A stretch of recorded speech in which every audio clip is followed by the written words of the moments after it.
मोखाडा तालुक्यात गेल्या 10 ते 15 दिवसांपासून संततधार सुरू आहे। दिनांक 3 ऑगस्ट पासून मुसळधार पाऊस कोसळत असून पालघर जिल्ह्याला रेड अलर्ट करण्यात आले।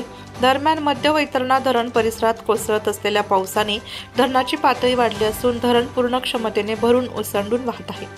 2 दिवसांपासून पावसाने अधिकच जोर धरला असल्याने मोखाडा तालुक्यात मुसळधार पाऊस कोसळत आहे। त्यामुळे मुंबईला पाणी पुरवठा करणाऱ्या मध्य वैतरणा धरणाच्या पाण्याच्या पातळीमध्ये झपाट्याने वाढ झाली। आता हे धरण पूर्ण क्षमतेने भरले आहे।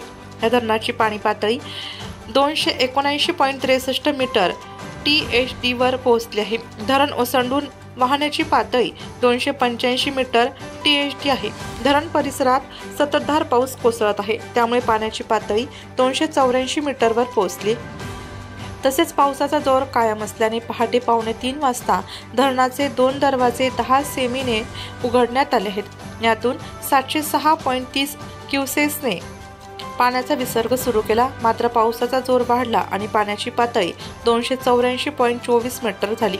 त्यामुळे सकाळी 9 वाजता धरणाचे 5ही दरवाजे 40 सेमीने उघडण्यात आले आहेत। यातून 7,416 क्युसेस पाण्याचा विसर्ग सुरू करण्यात आला। मुंबई व उपनगरांची तहान भागवणारे मोखाड्यातील मध्य वैतरणा धरण संततधारेने पूर्ण क्षमतेने भरले आहे। या धरणाची पातळी 279.63 मीटर THD आहे। संततधार पावसाने आज पाण्याची पातळी 284 मीटर THD वर पोहोचले। त्यामुळे पहाटेपासूनच 606.30 क्युसेसने पाण्याचा विसर्ग सुरू करण्यात आले। त्यामुळे वैतरणा नदीकाठच्या गावांना सतर्कतेचा इशारा देण्यात आलाय। नाशिक लोकशाही न्यूजसाठी सौरभ कांबडी, पालघर।